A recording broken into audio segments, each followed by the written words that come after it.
ये गवर्नर आज और लॉन्ग मार्च के बारे में बताइए, और ये बुशरा बीबी की ये जो सारी सिचुएशन है, ये जो गवर्नमेंट प्लान करने जा रही है, आपको लगता है कि ये इनका प्लान और इनके अज़ाइम जो है वो सक्सेसफुल हो सकते हैं?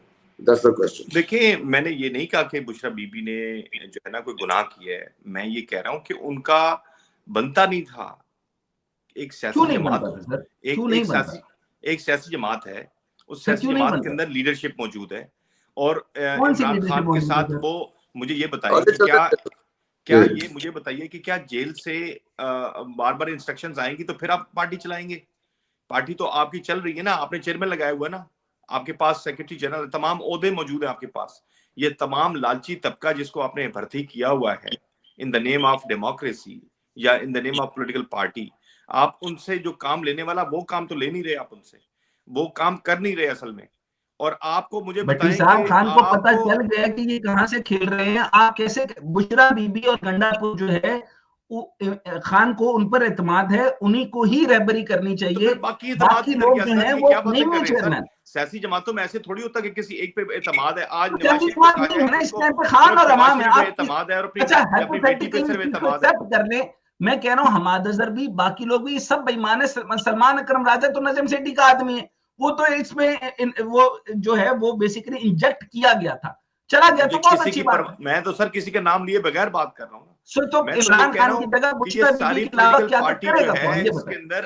इसके अंदर आपको ये बात अखज़ करनी पड़ेगी कि ये लीडरशिप का, देखें, सारा कसूर मैं ये नहीं कह रहा कि पीटीआई का कसूर है या पीटीआई की लीडरशिप का कसूर है। मैं कह रहा हूँ बुशरा बीबी का बनता नहीं था कि आपकी पॉलिटिकल पार्टी की पूरी स्ट्रेंथ बिल्कुल बनता था। उन्होंने, मुझे इजाजत दे एक बार, आपका मेरा डायलॉग हो गया ना। अब मैं सिर्फ ये कह रहा हूं, पंजाब बर्बाद कर दिया। हमाद अजहर आपको नजर आया कहीं पर वो पार्टी किस तरीके से खेल रहा है? इस टाइम पे शेख वकास और हमाद अजहर, और उधर जो है वो शेख वकास के साथ, गंडापुर के साथ उसके रवाबित ठीक है। अच्छा, पार्टी जो सिंसियरली आई है, और आप शेख वकास के ऊपर भी उस तरीके से इल्जाम नहीं लगा सकते क्योंकि वो सिंसियरली ज्वाइन करके आया। अच्छा, अब गंडापुर और बाकी ये सारी की सारी पार्टी जो है वो डिवाइड खेल रही है। वो चाहते हैं कि खान अंदर रहे और इनकी पार्टी चलती रहे। यहां तक वादा दुरुस्त कह रहा है, जो कंटेन नहीं हो रहा वो है बुशरा बीबी। इसलिए ये सारी जमातें और वादा भी बुशरा बीबी और गंडापुर के खिलाफ बात कर रहे हैं, ताकि सारा पाकिस्तान और खान की अवाम और खान और अवाम पाकिस्तान की वो बुशरा को और गंडापुर को मलाइन करे। बेसिकली सिर्फ ये दो कैरेक्टर अब रह गए हैं जिनको आप लीडर माने या ना माने, लोग इनकी सुनेंगे, लब्बैक कहेंगे। और अनीमा खान को भी मैं ये चाहता हूं, आप अनीमा खान को भी उन पे ट्रस्ट कर सकते हैं, बुशरा पे ट्रस्ट कर सकते हैं, गंडापुर पे ट्रस्ट कर सकते हैं। ये तीन के अलावा सारी पीटीआई को माइनस कर देना चाहिए। डॉक्टर साहब, आपसे ही सवाल पूछना चाहता हूं। कल नजम सेठी साहब ने अपने प्रोग्राम में ये बात कही है और खुले अल्फाज में कि बुशरा बीबी को दोबारा कस्टडी में लिया जाएगा, इसलिए कि उनको एक्सपोज नहीं करना चाहती एस्टेब्लिशमेंट। और ये उन्होंने अल्फाज इस्तेमाल किए कि बुशरा बीबी तो एसेट हैं एस्टेब्लिशमेंट का, उनको वो जाया नहीं होने देंगे, ना उनकी क्रेडिबिलिटी को और ना उनको कोई और नुकसान पहुंचने देंगे। She is an asset. तो वो पाकिस्तान का एसेट इमरान खान भी है और बुशरा बीबी, अगर वो इमरान खान कह रहे हैं तो वो एसेट है, तो वो भी एसेट है, और गंडापुर भी एसेट है। और कौन लीडरशिप है बताएं? तो ठीक कह रहे हैं, ठीक कह रहे हैं भट्टी साहब। अब आप बताइए कि चलिए 2 + 2 तो 5 बन रहे हैं ना इस वक्त। अब आपको क्या लग रहा है कि ये लॉन्ग मार्च जो है, ये आपकी कैलकुलेशन क्या है? चले, मैं इतना स्पेसिफिक नहीं होता, अपनी कैलकुलेशंस बताइए ना, आप क्या करने वाले हैं? मेरे ख्याल में अभी तो पीटीआई को अपनी रीऑर्गेनाइजेशन करनी पड़ेगी। कोई जरूरत नहीं। मुझे ये लगता है कि पीटीआई का जो मसला है वो उसकी ऑर्गेनाइजेशन है। मैं सिर्फ एक ही बात बार बार कहूंगा, यहाँ पे लोगों को, अमेरिका में भी आप देखें कितना फकीरुल मिसाल किस्म का मुजाहरा हुआ वहाँ पे 10 डाउनिंग स्ट्रीट के बाहर।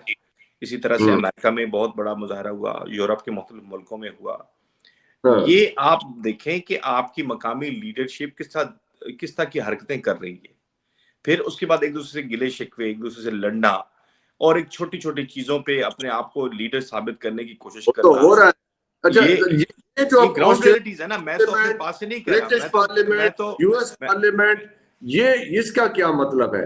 ये आपके ख्याल में कितना मैटर करती है चीज, ये जो अभी दुनिया भर की ये जो बड़े बड़े मुल्क हैं, इनकी पार्लियामेंट में ये जो करारदादें पेश हो रही हैं और वहां पे ये बात उठ रही है, आपको लगता है ये पीटीआई की लॉबिंग है या वो अपने तौर पे कर रहे हैं? इसको कैसे देख रहे हैं आप? लॉबिंग है ये तो बाकायदा तौर पे पिछले डेढ़ दो बरस से बड़ी स्ट्रॉन्ग किस्म की लॉबिंग की गई है, लॉबिंग फर्म्स हायर की गई हैं, उनके ऊपर काफी अखराजात हो रहे हैं और ये एक पूरा प्लान के तहत हो रहा है सारा कुछ। यहाँ पे कोई मुफ्त में कोई भी काम नहीं करता, क्या अच्छे जाए कि वो अरकान पार्लियामेंट ही क्यों ना हो, ये सारी चीजें जो है ना इस पे काफी इन्वेस्टमेंट होती है और ये बड़ी मेहनत हो रही है। मैं ये जो बात करने चाह रहा था, मैं पॉलिटिकल लीडरशिप की बात करता, मैं आपको बताता हूँ। अमेरिका से एक साहब जाते हैं, मैंने आपके पिछले प्रोग्राम में भी जिक्र किया था, इतने बड़े प्लेटफॉर्म पे मैं ये जिक्र कर रहा हूँ इसलिए कि लोगों को इन्फॉर्मेशन रहे कि उस बंदे का सियासत से कोई ताल्लुक नहीं है, लेकिन वो हर तरफ कनेक्टेड है, सियासत के साथ भी कनेक्टेड है, भाइयों के साथ भी, पिंडी में भी ताकतवरों के साथ भी कनेक्टेड है, पीटीआई के साथ भी कनेक्टेड है, खान साहब भी उसे जानते हैं, दोस्ती है उनकी। अच्छा, वो साहब ऑल द वे बुलाए जाते हैं कि जनाब मुज़ाकरात करें, और फिर वो दोनों को कानों से पकड़ के एक और तो कोई जाता नहीं है यहाँ पे, वो देखें वो किधर है, वो जो आयतें पढ़ता है कुरान हकीम के नीचे खड़े होके बड़े बड़े नारे लगाता है, वो सफेद कपड़े अरबपति आदमी है जी, अली मोहम्मद खान, वो किधर है? आपने उसको लीडर बनाया हुआ है आपने, वो किधर था उस दिन?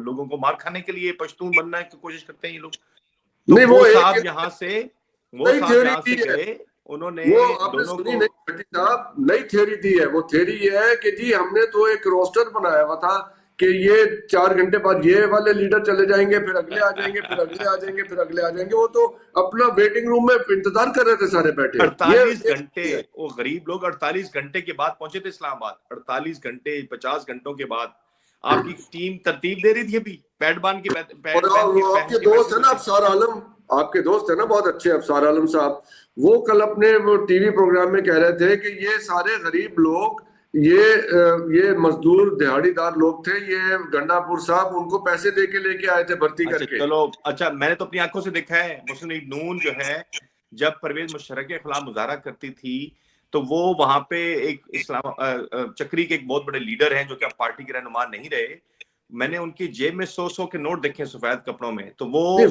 गरीबों को वहां तकसीम क्या करते थे? वहां क्या ये पिंडी की बर्तन धोने वाली माइयां थी, पिंडी की बर्तन धोने वाली माइयां आई थी, मजदूर लोग थे, उनको बसों में भर के लाते थे, उनको 100 रुपया दिया करते थे। तो ये अगर किया भी है तो ठीक ही है।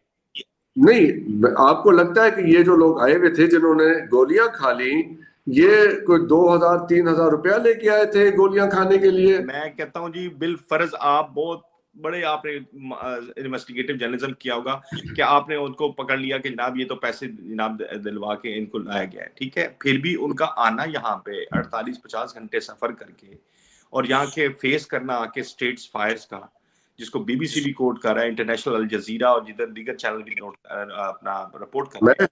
मैं ये कह रहा हूँ डॉक्टर साहब, खुदा का मतलब है कि चले दीदी आप कीजिए बात सर। मैं डॉक्टर साहब कह रहा हूँ कि देखें वो साहब यहाँ पे आते, वो गौहर खान को और साथ में उसको अली मीन गंडापुर को लेके इमरान खान के पास जाते हैं, वहां पे 3-4 नुकात पे बात होती है जिसका जिक्र मैंने आपके प्रोग्राम में भी किया था। उस प्रोग्राम के अंदर उस मुलाकात के अंदर तफसीली तौर पे तमाम चीजें डिस्कस होती हैं। इमरान खान साहब किसी चीज पर इत्मीनान का इज़हार करते हैं, कुछ चीजों पे कहते हैं कि मुझे फौरी तौर पे 24 घंटों में 24 तारीख से पहले बाहर निकाला जाए। इस सारे मामले के ऊपर अली अमीन खान जो हैं वो कम्युनिकेशन का किरदार अदा कर रहे हैं, लेकिन वो साहब जो कि यहाँ पे आए हुए थे, जो कि पिंडी भी एक लम्हे में जाते थे, फिर इस्लामाबाद आते थे, फिर मुख्तलिफ और लोगों से मिलते थे, PMLN के साथ भी राब्ते में थे। तो ये मामला इतना ज्यादा बिगड़ना नहीं था। ये आपकी जो लीडरशिप है मौजूद के साथ, मैं इसलिए तनकीद नहीं कर रहा, मैं ये कह रहा हूँ कि सियासी लोग जो होते हैं उनके अंदर विजडम होता है, उनके अंदर अप्रोच होती है, उन्होंने कोई प्लानिंग की होती है। जैसे आप फरमा रहे पैड बैन के मेरा पॉइंट टोटल ये है कि नहीं थी यार विजडम, बेवकूफ लोग थे, तो बेवकूफ हो बंदा तो उसे गोली मार देनी चाहिए। ये क्या आर्गुमेंट है कि जी वो उनके पास प्लानिंग नहीं थी? तो प्लानिंग नहीं थी,